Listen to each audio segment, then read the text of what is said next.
बिस्मिल्लाहिर्रहमानिर्रहीम।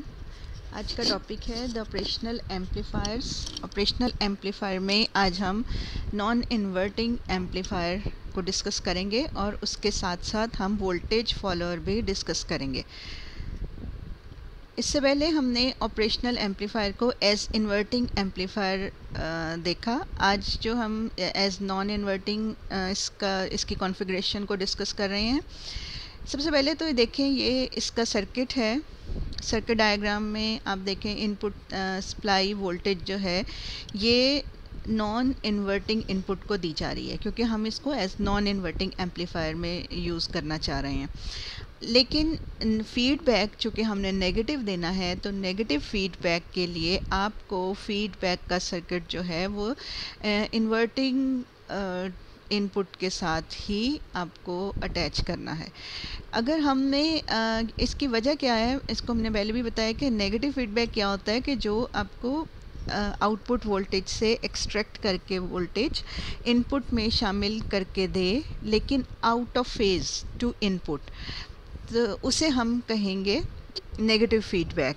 तो negative feedback circuit में आप देख सकते हैं कि RF है, RF यानी कि फीडबैक रेजिस्टेंस, और इधर नीचे RI है जिसको आप इनपुट रेजिस्टेंस भी कहते हैं।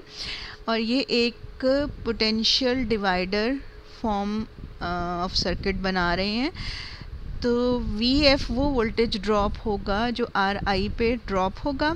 RI पे जितना वोल्टेज का ड्रॉप होगा that would be equal to VF, और VF जो है वो हम दे रहे हैं किसको, इन्वर्टिंग टर्मिनल को या इन्वर्टिंग इनपुट को। तो इन्वर्टिंग इनपुट का सिग्नल और इधर से इनपुट सिग्नल जो नॉन इन्वर्टिंग पे दिया जा रहा है, इन दोनों को फिर फर्दर ऑपरेशनल एम्पलीफायर जो है वो प्रोसेस करेगा और इनकी डिफरेंशियल इनपुट जो है वो क्रिएट करेगा। तो ये हमारा बेसिक इसकी कॉन्फ़िगरेशन है। इसमें आप देखेंगे सबसे पहले तो हम ये देखते हैं कि फीडबैक वोल्टेज का मैग्नीट्यूड कितना है। Feedback voltage at any instant अगर हम देखें तो जितना ड्रॉप RI के क्रॉस है वही उतना ही हम कहेंगे कि वो उतनी ही फीडबैक वोल्टेज है। तो इसको पोटेंशियल डिवाइडर रूल से हम इसको लिख सकते हैं। VF is equals to RI divided by RI plus RF multiply by V out. यहाँ पे जो V आउट है वो इसके लिए टोटल वोल्टेज है, और RI कितना होगा, जितना पोटेंशियल ड्रॉप RI पे है, और divided by RI plus RF। ये पोटेंशियल डिवाइडर रूल आपको अच्छी तरह से पता है। अच्छा जी, अब इसमें से मैंने क्या किया है कि ये V आउट को अगर मैं इस साइड पे ले जाऊँ, VF ओवर V आउट बन जाएगा, और that would be equals to RI over RI plus RF। ये हमारे इसकी फॉर्म बन गई। अब ये जो VF ओवर V आउट क्या है, इसको बोलते हैं, इसको एक क्वांटिटी, इसको नेम दिया जाता है अटेनुएशन का। Attenuation basically loss of signal होती है। तो यहाँ पे इन दिस सर्किट जो रिडक्शन होगी सर्किट की, वो होगी VF ओवर V आउट। ठीक है, यानी VF divided by V out, that would be the reduction in the signal of output। तो वो रिडक्शन इन सिग्नल जब हम इस फॉर्मूले से देख रहे हैं तो वो इक्वल है RI over RI plus RF के, और इस फीचर को हम नाम दे रहे हैं B का। B is for attenuation. The difference of the input voltage Vin and the feedback voltage Vf is the differential input to the operational amplifier as shown in the figure। अब यहाँ पे जो मैंने पहले भी आपको बताया भी कि डिफरेंशियल वोल्टेज क्या होगी, Vin माइनस VF। Vin जितनी आप इधर दे रहे हैं और VF जितना आपका फीडबैक सर्किट दे रहा है, इन दोनों का difference, that would B differential input voltage। This differential voltage is amplified by the open loop voltage gain of the operational amplifier।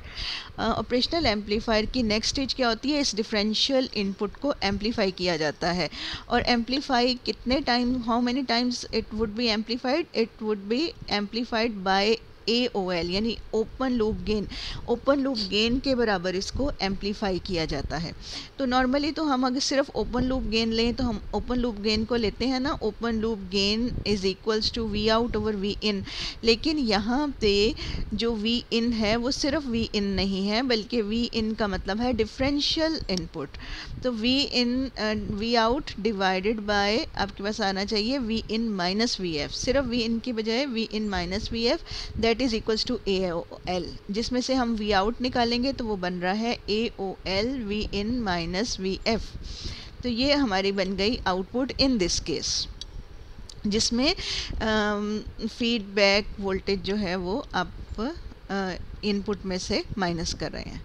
अच्छा जी, यहाँ अगेन अटेनुएशन को प्रॉपर फॉर्म में ज़रा इसको डिफाइन किया है। Attenuation in an electrical system is the loss or reduction in the amplitude or strength of a signal as it passes along its length. किसी भी इलेक्ट्रिकल सिस्टम की पूरी लेंथ में से जब कोई सिग्नल पास करता है तो उसमें कितना लॉस होता है, उसके एम्पलीट्यूड में या उसकी स्ट्रेंथ में कितना लॉस आता है, उस लॉस का मैग्नीट्यूड जो है उसको अटेनुएशन कहते हैं।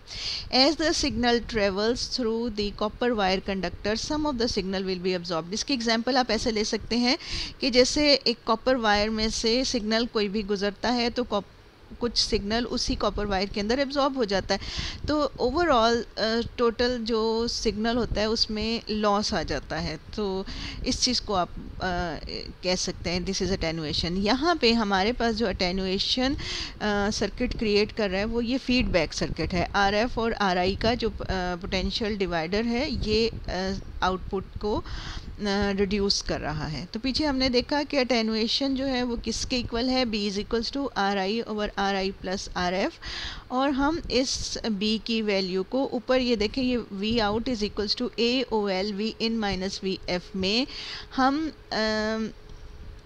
ये जो VF है इसको हम पुट कर देंगे BV आउट। VF को BV आउट हमने क्यों कहा, इसको पिछली स्लाइड पे दोबारा से देखें। ये देखें, यहाँ से अगर हम कह रहे हैं कि RI over RI plus RF जो है ये B है, तो फिर VF क्या बन गया, VF is equals to BV out बन जाएगा। तो यही चीज़ आगे हमने पुट की है, VF is equals to BV out. तो ये यहाँ पे इस वाले में हमने VF की बजाय ये जो VF है यहाँ पे हम इसको कह रहे हैं BV आउट। तो आपके पास अब V out is equals to AOL V in minus BV out. अब थोड़ा सा हम अलजबरा यूज़ करेंगे, यानी इसको हम एक्सपेंड कर लेते हैं इक्वेशन को। ये बन जाएगी V out is equals to AOL V in minus AOL BV out. जी, यहाँ पे देखें ये बना V out is equals to AOL V in minus AOL BV out. अब इसमें से ये जो टर्म है जिसमें V आउट है इसको आप लेफ्ट हैंड साइड पे ले जाएं तो ये बन जाएगा V out plus AOL BV out equals to AOL V in. ठीक हो गया, इसमें से V आउट को आपने कॉमन ले लिया। जब आपने कॉमन लिया तो आपके पास आया 1 plus AOL into B equals to AOL V in. Since overall voltage gain of the amplifier is V out over V in, it can be expressed as, आप इसमें से ये करें कि इस V आउट को इधर रहने दें और इस इक्वेशन में V in को इधर लेफ़्ट साइड पे ले आएँ, तो ये बन जाएगा V out over V in equals to दूसरी साइड पे ये फैक्टर ले जाएं तो ये बन जाएगा AOL divided bye 1 plus AOL into B। अब ये जो आपको नज़र आ रहा है V out over V in, ये जो है ये इस फीडबैक सर्किट लगाने की वजह से इस ऑपरेशनल एम्पलीफायर की आउटपुट डिवाइडेड बाय इनपुट है। तो आउटपुट डिवाइडेड बाय इनपुट को आप क्या कहते हैं, आप इसको गेन कहते हैं। अब चूँकि यहाँ पे आपने फीडबैक सर्किट लगाया हुआ है तो अब इस गेन को आप ओपन लूप गेन नहीं कहेंगे, बल्कि इस गेन को आप कहेंगे क्लोज्ड लूप गेन। तो ये V out over V in आपका हो जाएगा क्लोज्ड लूप गेन, बाकी that is equals to AOL over 1 plus AOL into B, जिसमें AOL है open loop gain. The product AOL B is typically much greater than 1। ये जो AOL आपने पहले भी पिछले टॉपिक में हमने डिस्कस किया कि AOL की वैल्यू 100,000 होती है करीबन। तो इतनी ज़्यादा जब इसकी हाई वैल्यू होती है और b के साथ जब वो मल्टीप्लाई होगी तो ये ओवरऑल ये नंबर बहुत बड़ा हो जाएगा। तो ये नंबर एज़ कंपेयर टू 1 बहुत ज़्यादा बड़ा है, तो फिर हम 1 को यहाँ पे निगलेक्ट कर देते हैं। अगर हम इस फिगर में से इस सारे नंबर में से हम 1 को निगलेक्ट कर दें तो बाकी आपके पास रह जाएगा AOL divided by AOL into B, जिसमें AOL से कैंसिल हो जाएगा और आपके पास रह गया 1/b। यानी इस वक्त आपके पास V आउट ओवर V इन है 1/b के इक्वल। b इसमें क्या है? This is attenuation. The closed loop gain of non inverting amplifier is the reciprocal of attenuation of the feedback circuit. तो यहाँ से हम कह सकते हैं कि जो क्लोज लूप गेन है नॉन इन्वर्टिंग एम्पलीफायर की, वो अटेनुएशन का रेसिप्रोकल है। अटेनुएशन का रेसिप्रोकल है, उसको हम ऐसे लिखते हैं ACL NI for non inverting, ACL closed loop gain is equals to V out over V in and it is nearly equals to 1/b। अब b की वैल्यू लगा दें। b क्या था? RI over RI plus RF, और जो कि invert होके ऐसे रेसिप्रोकल लेके ऐसे लिखा जाएगा RI plus RF over RI। अब आप इसमें RI plus RF over RI यानी इसको सेपरेट कर लें तो RI से कैंसिल होके 1 बन गया और यहाँ पे आ जाएगा RF डिवाइडेड बाय RI। तो क्लोज लूप गेन की जो फॉर्म बनेगी वो बनेगी ACL non inverting equals to 1 plus RF over RI। Notice that the closed loop voltage gain is not at all dependent on the operational amplifier's open loop voltage gain under the condition AOL into B is very greater than 1। हम ये देख सकते हैं कि close loop voltage gain जो है it is not dependent on the operational amplifiers open loop voltage gain. ठीक है, ऑपरेशनल एम्पलीफायर की ओपन लूप गेन पे ये डिपेंड नहीं कर रही, लेकिन किस कंडीशन के तहत डिपेंड नहीं कर रही कि अगर open loop gain multiply by B, ये हमने जो हमने ऊपर कंसीडर किया कि ये 1 से बहुत बड़ा है, तो अगर ये फैक्टर बहुत बड़ा है 1 से तो फिर वोल्टेज गेन जो है वो ओपन लूप गेन पे डिपेंड नहीं कर रही। लेकिन अगर ओपन लूप गेन स्मॉल है तो फिर voltage gain open loop gain पे डिपेंड करेगी, क्योंकि फिर हम इस फैक्टर को 1 के मुकाबले में निगलेक्ट 1 को इस फैक्टर के मुकाबले में निगलेक्ट नहीं कर सकते। The closed loop gain can be set by selecting values of RI and RF। लेकिन चूँकि open loop gain operational amplifier का करेक्टरिस्टिक फीचर है कि ओपन लूप गेन बहुत हाई होती है, इसलिए हम कह सकते हैं कि क्लोज्ड लूप गेन जो है वो ओपन लूप गेन पे डिपेंड नहीं करती, और हम इस क्लोज्ड लूप गेन को सेट कर सकते हैं bye setting the values of RF and RI। हम RF की वैल्यू चेंज करेंगे तो क्लोज्ड लूप गेन चेंज हो जाएगी, हम RI की वैल्यू चेंज करेंगे तो भी क्लोज्ड लूप गेन चेंज हो जाएगी। तो ये हम इनकी सेटिंग से अपनी मर्ज़ी की वैल्यूज़ जो हैं वो ले सकते हैं। अच्छा, अब हमारे पास जो इसी की कंटिन्यूशन है, एक स्पेशल सर्किट है जो बफर का काम करता है, उसको हम बोलते हैं the voltage follower. Voltage follower क्या है? The voltage follower configuration is a special case of non inverting amplifier where all of the output voltage is fed back to the inverting input by a straight connection। यानी इसमें हम output का कुछ portion लेके उसे input में शामिल नहीं करते, बल्कि सारी की सारी आउटपुट जो है वो इन्वर्टिंग टर्मिनल को दे दी जाती है, और इससे क्या होता है कि जितनी आउटपुट है वो सारी की सारी आउट ऑफ फेज जो है वो इनपुट के साथ जो है वो शामिल हो जाती है। As you can see, the straight feedback connection has a voltage gain of 1, which means there is no gain। अब देखें, दो एक जैसे सिग्नल जब आउट ऑफ फेज एक दूसरे को का इफ़ेक्ट कैंसिल करेंगे तो गेन क्या होगी? गेन जो है वो आपकी गेन का जो रेशो है यानी आउटपुट ओवर इनपुट वो 1 होगा, और वो जब 1 होगा तो इसका मतलब है कि there is no gain. The closed loop voltage gain of a non-inverting amplifier is 1/b as previously derived। अब इसमें हमें पता है कि जो नॉन इन्वर्टिंग एम्पलीफायर है, पीछे हमने डिराइव किया कि उसकी गेन रेसिप्रोकल ऑफ अटेनुएशन होती है। अब यहाँ पे अटेनुएशन तो हो नहीं रही, यानी कि रिडक्शन इन सिग्नल नहीं हो रहा। तो अगर रिडक्शन इन सिग्नल नहीं हो रहा तो b की वैल्यू क्या हुई, 1 हो गई। तो अब हम पीछे जो हमने डिराइव किया कि ACL is equals to 1/b, उसमें b की वैल्यू 1 लगा दें, तो फिर आपके पास क्लोज्ड लूप गेन क्या आ जाएगी, that would be equals to 1। तो हम ये कह सकते हैं कि for a voltage follower circuit the closed loop voltage gain of voltage follower is ACL is equals to 1। और ये ACL 1 किस वजह से है, क्योंकि इसमें अटेनुएशन नहीं है। इसको फिर एक दफ़ा थोड़ा सा मैं रिवाइज करवा दूं कि ये देखें, ये आपके पास एक ऑपरेशनल एम्पलीफायर है। यहाँ पे फीडबैक सर्किट में आपने एक स्ट्रेट कनेक्शन दिया है from output to inverting input. जब ये कनेक्शन आप इधर दे रहे हैं तो इसका मतलब ये है कि जितनी आउटपुट है वो सारी की सारी इन्वर्टिंग इनपुट को एज इट इज़ दी जा रही है।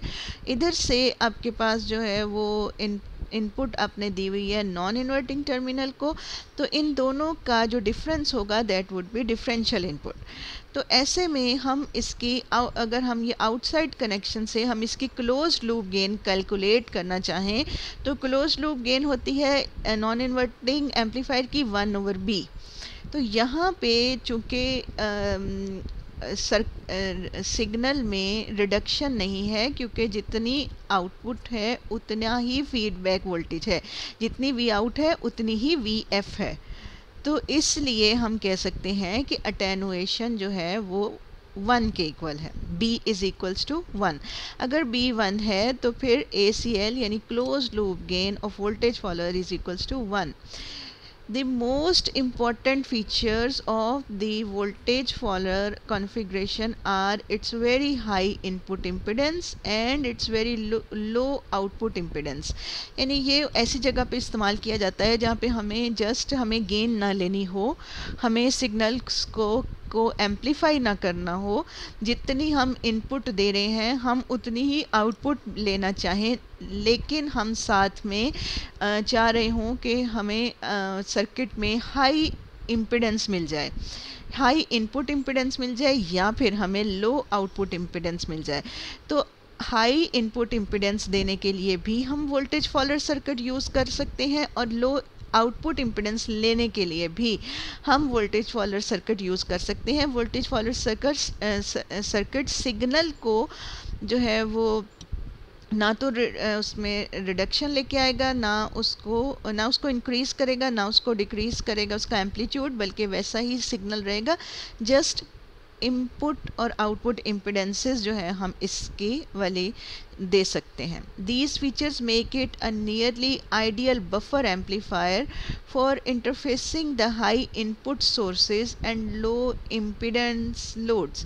यानी जहाँ पे बहुत हाई इम्पिडेंस सोर्स होते हैं वहाँ पे ये बफ़र का काम करता है, और जहाँ पे लो इम्पिडेंस लोड्स होते हैं वहाँ पे भी एज बफ़र यूज़ हो सकता है। तो ये हमारा हो गया वोल्टेज फॉलोअर सर्किट, और ये एक non inverting special type of non inverting amplifier है।